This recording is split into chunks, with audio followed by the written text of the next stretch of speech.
In the confines of Athenian democracy, only 3 citizens had power, largely those comprising the 10 tribes of Attica. Here's a flowchart of how democracy was taught to work in Athens, at least according to Aristotle.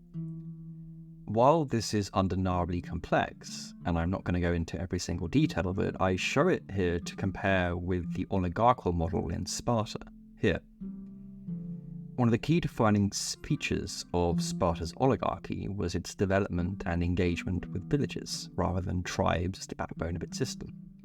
Most people are equally familiar with the dual kingship system, but beyond this, there were the Spartiates, the full citizens of the polis.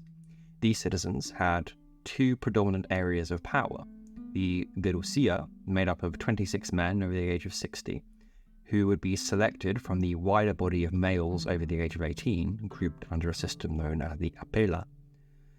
Aside from full citizens, the region of Laconia also had the Pericotoi, which were Lacedaemonians from the surrounding territories of Sparta, but didn't possess full citizenship because they didn't live in the main cities or polises.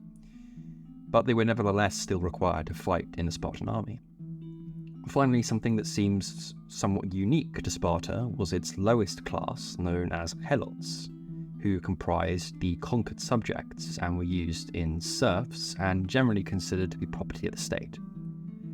Democracy was unique to Athens, and as we can see, each city-state had its own system of governance, largely inspired by its own native traditions and customs. Breaking down Athenian democracy further, it was markedly different from modern Western democracies.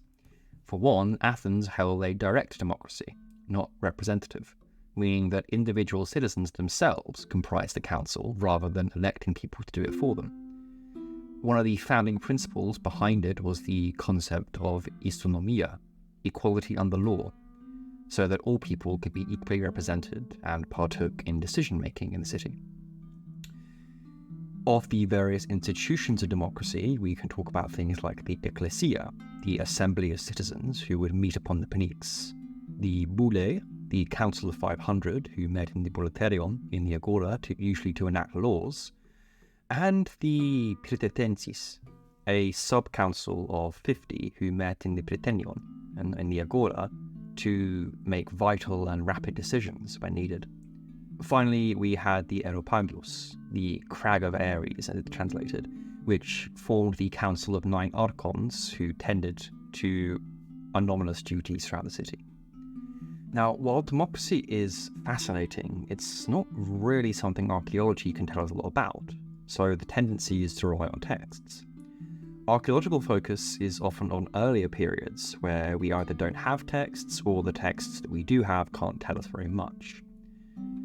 We focus on things like tombs and domestic structures, or material things, in other words, to tell us about changes in society and evolutions of ideology. Doing this for democratic Athens, though, is much harder, because the very things that generally signal inequality lessen in the record as community rights become more equal. When looking at the Athenian archons, those members of the Areopagus, they are kind of like magistrates who mostly occupied the royal stoa. Some examples are figures like the Basileus, who I mentioned in the other episode, who actually seems to have been more a religious director, and also things like the Polemarchus, who dealt with organizations of warfare. The famous eponymous archon was the chief magistrate, whose office was annual, at least by Solon's time, with each year being named after the individual who held office, therefore being used for the dating of events. Archaeology can tell us a bit about aspects of this democracy, though. We found elements of nomination machines known as Kleroterion, which were used to select members of the council. These large blocks had holes in them for bronze juror tickets known as pinakion, on which could be signed with the name of the individual, usually also their father's name and the deme or suburb that they hailed from. We equally have plenty of Ostraka, inscribed pottery, which attest to inscriptional evidence of democracy, as Athenians would often inscribe them with the names of votes for other candidates if they felt one was getting too powerful, or had somehow fell out of public favour. One major example of this is the Ostraka of Megacles, who was ostracized from Athens in 486 BC. In fact, we have over 4,000 Ostraka bearing his name from the Kallimachos alone. Looking further to the places of democracy, we first have things like the Pnyx, the seat of the Ekklesia. This was one of the main centres of democratic action, where every member of the city could meet to hear laws, debate, and dialogue with each other. Decisions like whether to go to war would have been brought before the council here. Reflecting its importance, the Pnyx became more and more monumentalized as Greece entered the Hellenistic period. On the other hand, though, this may also reflect the increasing presence of aristocrats in the democratic council. In such equalist situations, places like the Theatre of Dionysus and the Panhellenic Stadion serve as ways to undermine such influence or exert elements of personal power, whether by sponsoring athletes or performers or partaking in them themselves. Another aspect of Athenian political life was, of course, the symposium, made famous by Plato. While this was decidedly more private, it nevertheless had a political function. Implicit questions and assumptions were around who was allowed to drink together, where they were allowed to do so, and things like what the quality of the wine was and what that reflected about a certain person's access to better or worse grapes, for example. This was the kind of environment that created micro-networks, underhand political friendships and subgroups within society. These private lives of political individuals inadvertently affect decision-making in public spaces, even if they try to distance the two. Really, it's no different than what we have in politics today. Underhanded deals, back-end conversations, and family dinners where everyone's in each other's pockets. Archaeologically, we can differentiate two different types of kelixware, kind of wine cups, and group them by house type also to see the kinds of people who were involved in different levels and different groups of this symposium network, and what that says about their political influence, even though they are supposedly supposed to be in a democracy. Somewhat ironically, Athenian imperialism is equally tied up with their democracy. The moment in time in which Athens seems very interested in sending a message of power to the surrounding states is around the same time that democracy reaches its height. Despite the view of democracy as a beneficial and evolved system, its implementation in Athens coincided with increased notions of xenophobia of outside states.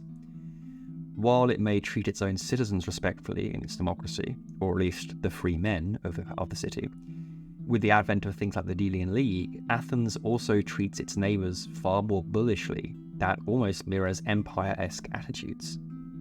In other words, there is an inherent asymmetry in Athenian democracy with regard to how Athenians are treated and how non-Athenians or external city-states are treated.